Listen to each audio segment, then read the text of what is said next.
Counteroffer. Is there customary real estate counteroffer etiquette that buyers and sellers should follow in New York City?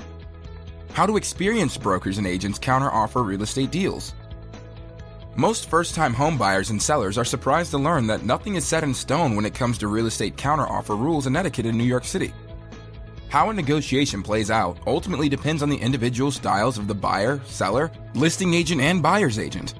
With that said, it is common real estate counteroffer etiquette for sellers to provide some sort of counter to a buyer's offer, even if the counter is the original asking price.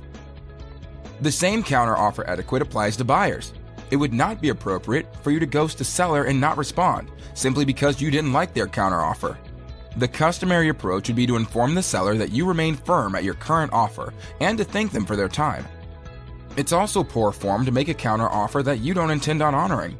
While there's nothing binding about an accepted offer for a buyer or seller in New York City, it's against real estate counteroffer etiquette to agree to deal terms for which you have no intention of moving forward.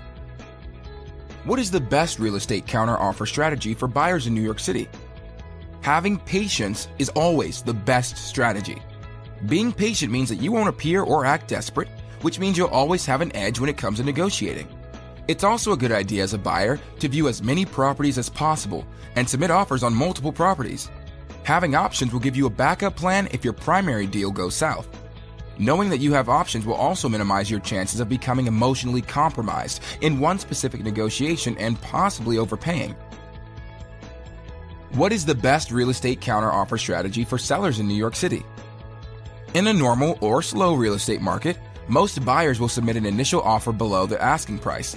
The expectation is that the buyer and seller will eventually meet around the midpoint of the original offer and asking price.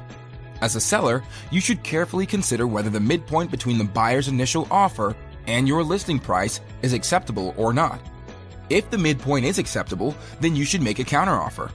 One way to do this is to offer a counter that would ultimately require a few rounds of back and forth before meeting at the midpoint, assuming the buyer improves his or her offer proportionally. Some sellers prefer to be upfront and ask the buyer to split the difference from the outset. Tread carefully using this strategy, as buyers will often try and persuade you to split the difference twice, resulting in a lower sale price.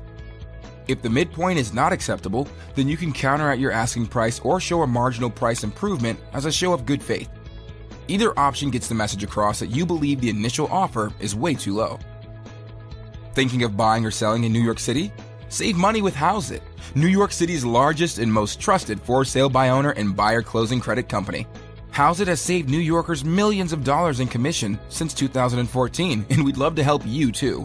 Subscribe to our channel and check us out at www.houseit.com.